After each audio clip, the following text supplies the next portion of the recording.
Welcome to Module 3, Section 1, where I will go through and provide you with an understanding of long and short.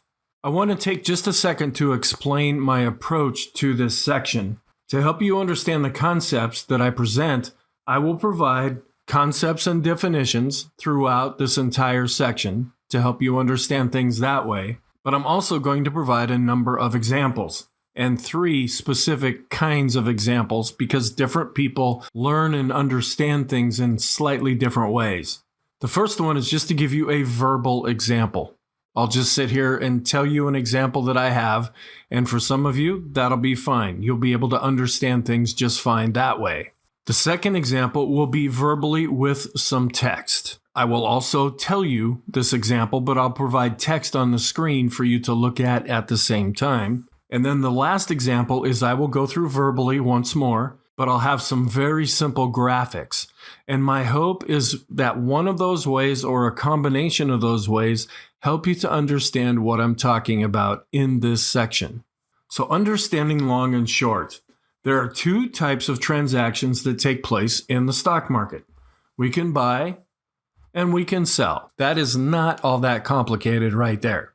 If you're looking to get into a stock, you buy first, and then at some point in the future, you look to sell. So if an investor wants to buy low and sell high, you want to buy something at 10 and sell it at 15 in the future, then that investor is long.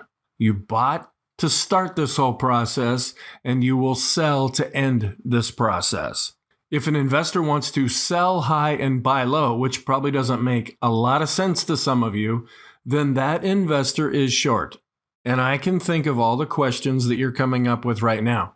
You sell first? How does that work? That's what I'm going to take a lot of effort to explain in this section. Let's look at the concept of long. Most investors understand that. I'm going long. I want to buy at 50 and sell at 100. Basically, an investment is purchased at a specific price with the hope that over time, and this could be a few days, weeks, months, years, decades, generations, that the price that you bought it at will increase. If you bought it at 10, you're looking at that point forward for the price to increase in value. So at a later point, the investment can be sold for a profit or a loss. When you complete both sides of the transaction, you have a buy to get in and a sell to get out, and everything is done. That is called a realized profit or loss. Another alternative would be to continue to hold on to that investment, hoping that the value will increase even more. So let's say you get in at 10, it goes to 15, just like you wanted it to, but you look at it and go, the chart's looking pretty good. The news about this company is pretty positive. I think I'm going to hold on to this a little bit longer. Now, you still have a 5-point profit, but you haven't completed the other side of the transaction yet. So that is considered to be an unrealized profit. The idea is to buy low and sell high for a profit, and we're all happy when we can do that.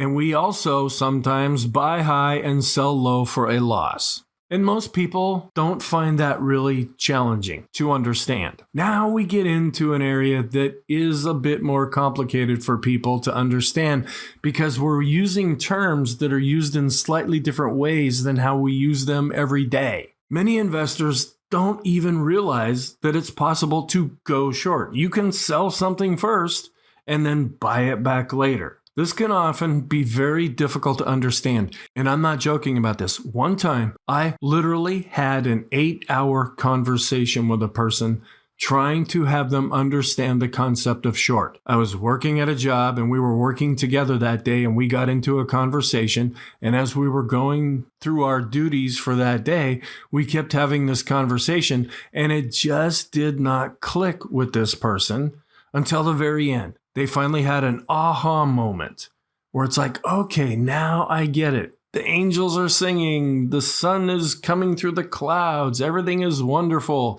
It has to click with most people. The basic concept is to look at this in terms of it being part of a transaction. We just use the term buy and we use the term sell. In this sense, you sell an investment first. Yes, you are selling something you don't own? This is the question I get most of the time, and I've got it I don't know how many times.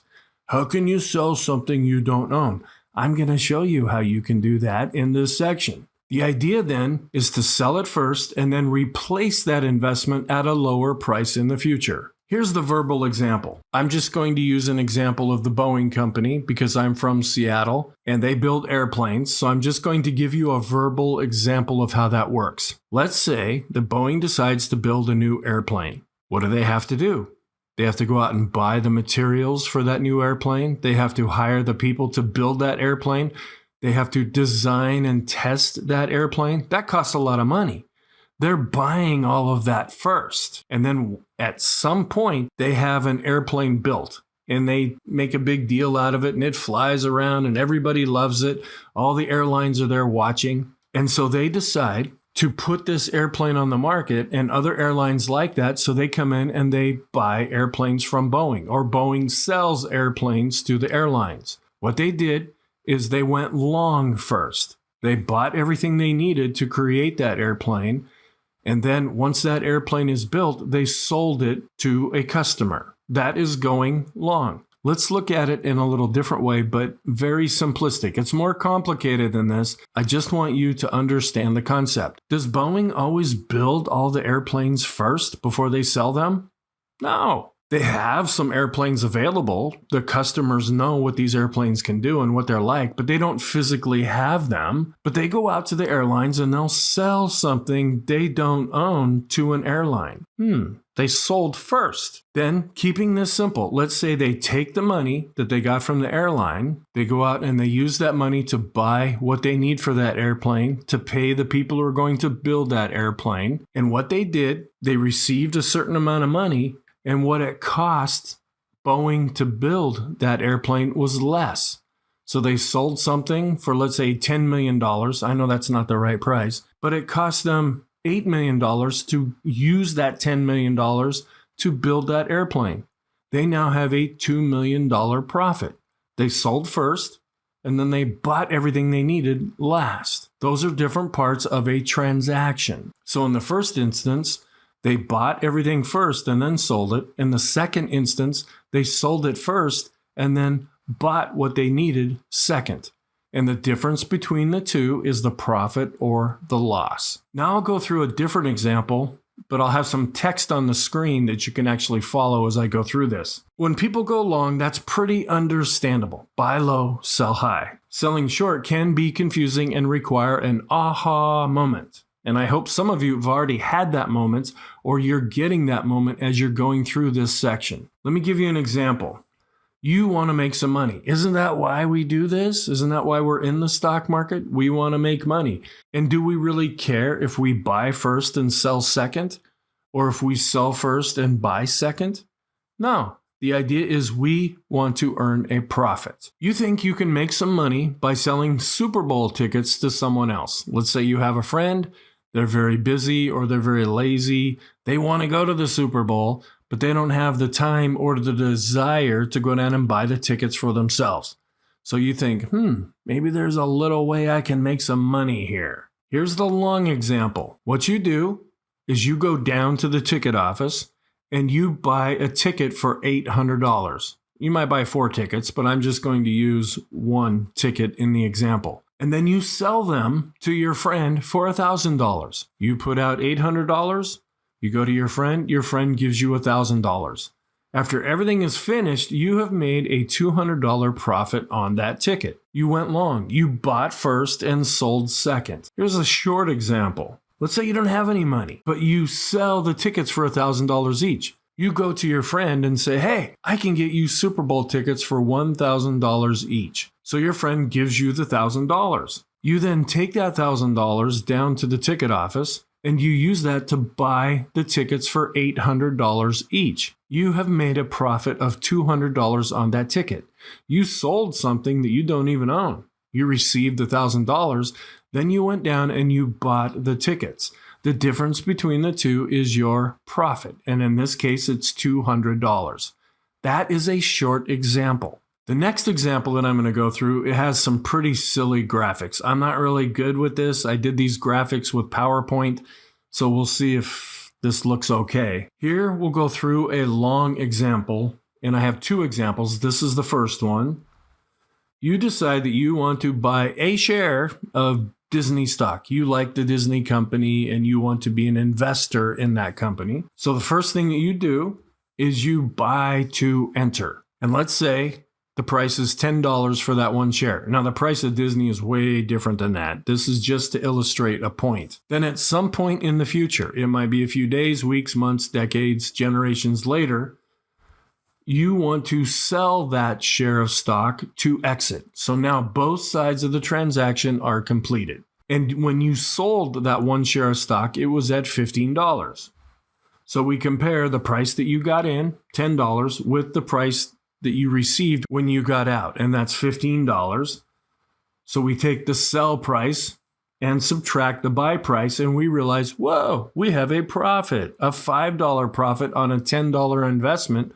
That's a 50% return. We take the $15 that we received when we sold, we subtract the $10 that it cost us when we bought, and that gives us a $5 profit. Woohoo! Here's another example of going long. Again, you decide you want to buy some of the Disney company.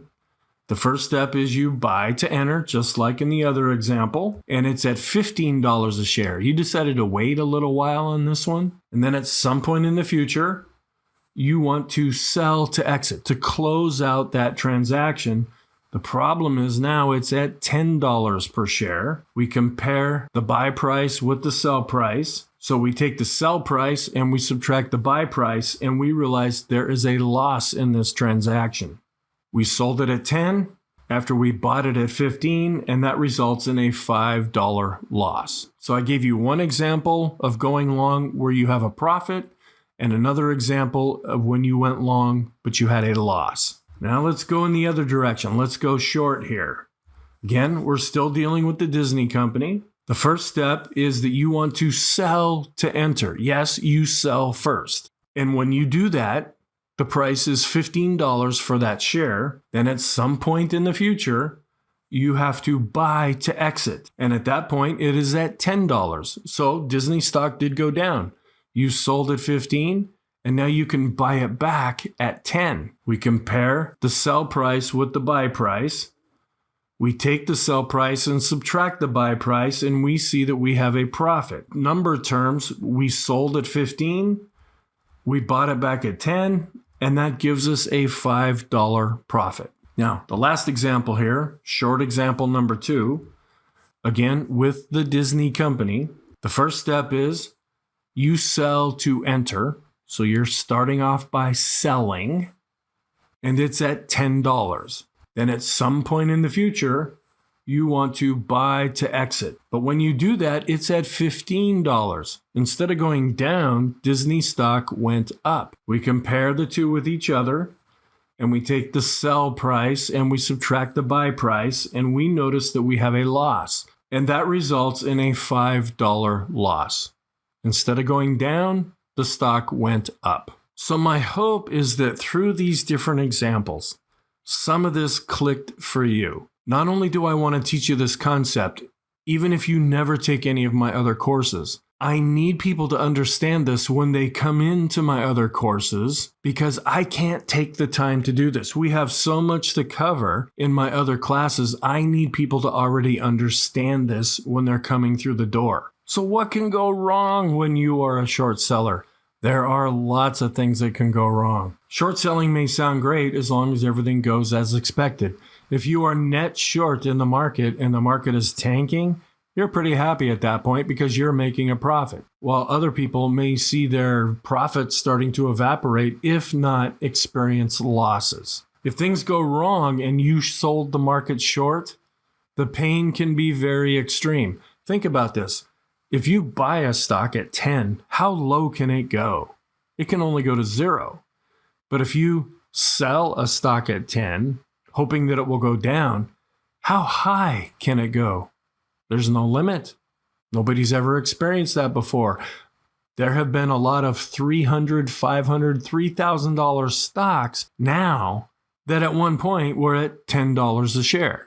When a short seller starts to experience a loss, it's required to take action much quicker.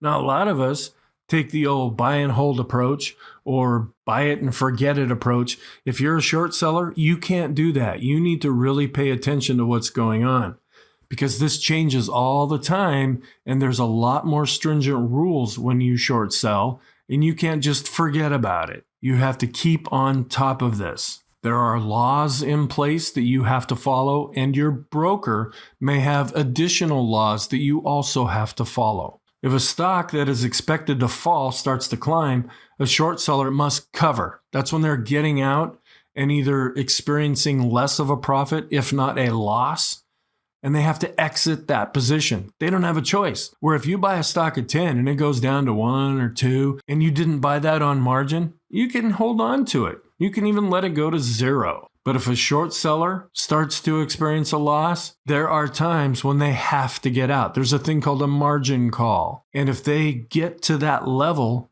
they don't have a choice. They have to exit. This means that they must buy to close the position. So sometimes the decision is made for you.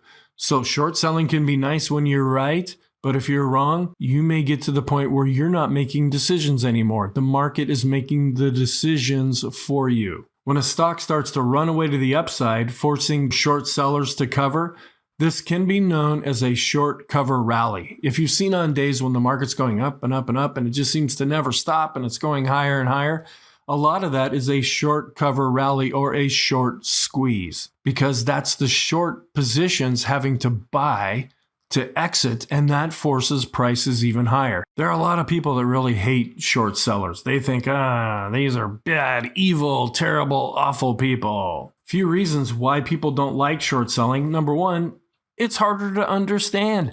If your attitude is, how can you sell something you don't own, and you stay right at that point, you're not going to understand short selling. So a lot of people don't do what they don't understand, which to me doesn't make a lot of sense because people jump into the stock market and do things they don't understand all the time. The financial requirements, if you want to go short, are massive. You have to have a lot of money up front and in your account to cover any potential losses. Is that really good for you? Because that money that you have to keep in your account, maybe that could be used elsewhere where you're actually making profits. You can lose more than your investment. If you buy a $10 stock and it goes to 0, that's as far as it can go. But if you short sell a stock at 10 and it goes to 1,000, you have a massive loss on your hands and you lost more than you were going to get from a profit. Another reason why people don't like short sellers is you might consider this to be unpatriotic. Man, we want to invest in companies that are going to go up.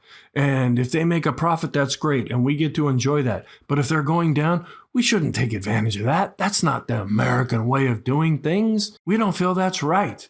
That's unethical to do that. Some people don't have a problem with that. They realize that markets go up and markets go down. To take advantage of that is not only patriotic, it's also very ethical and part of the process that we go through. You have to decide where you come out in that argument. You might think that short sellers are the ones who drive the stock market down, and that's just not true. They're short well before prices really start to fall, but when they get in, they might be having a bit of an influence on prices going lower, but when they get out, they have to buy.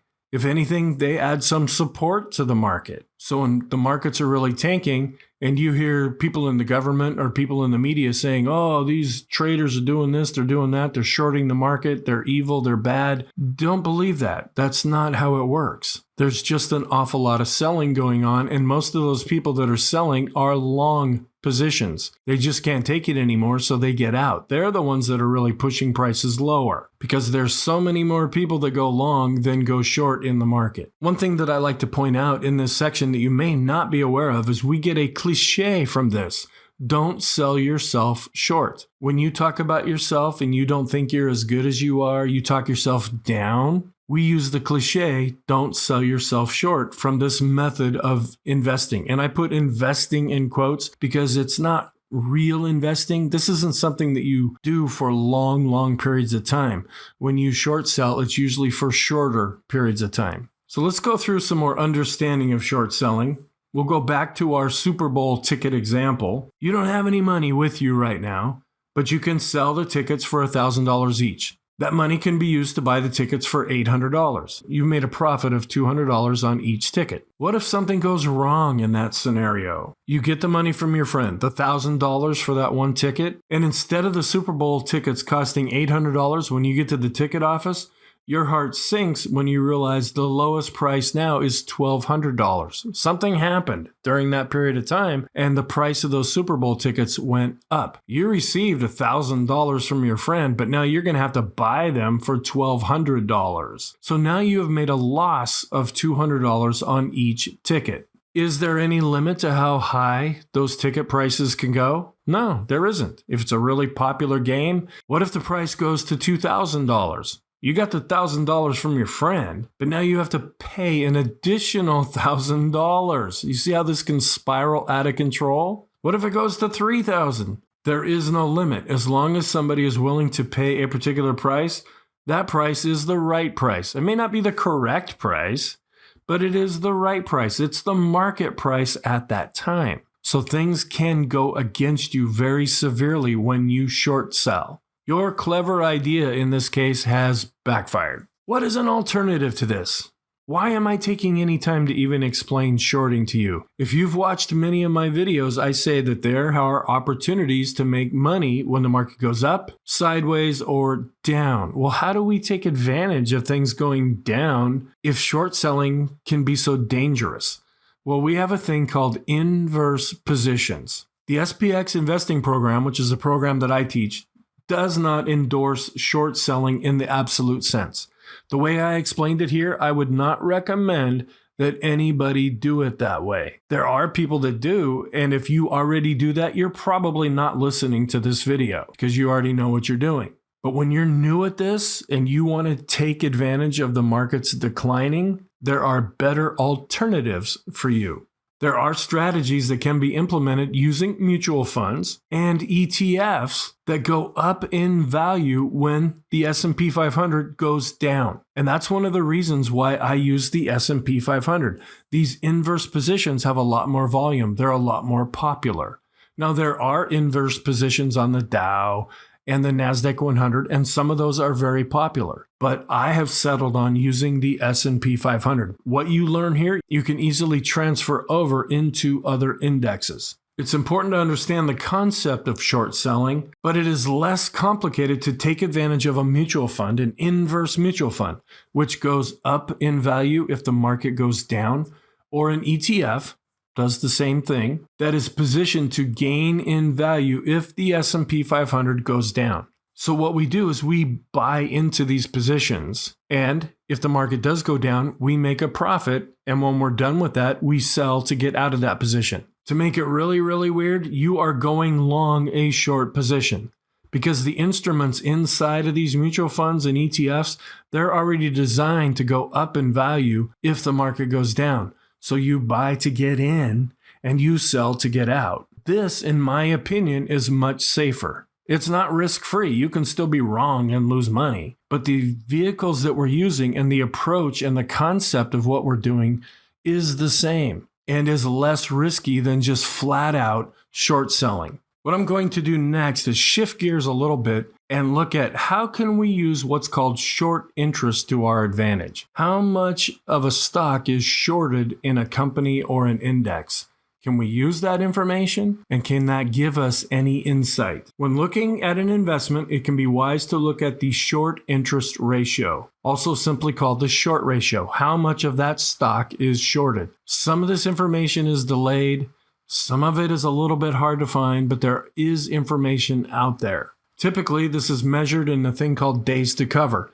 If you took all of the shorted stock out there and no other transactions took place, there was just buying that was going on, how many days would it take for all of those shorted shares to leave the market or to be closed out or for the transactions to be completed? Days to cover measures the expected number of days to close out all short positions in a stock or in an index. This is where it's critical, and this is how we can use this to our advantage. The higher the number or the ratio, the more built-in buyers there are on the sidelines. What do short sellers have to do to get out? They have to buy, which pushes prices even higher. If you have a high short interest in a stock or an index and we really start going up, those shorts are losing money and they're going to have to get out and they're going to have to buy to get out, which could push prices even higher. They have to watch these things really close, and if prices move against them, they have to get out. They must come in and buy or cover their short positions if prices go against them. So we like this when there's a high short interest ratio.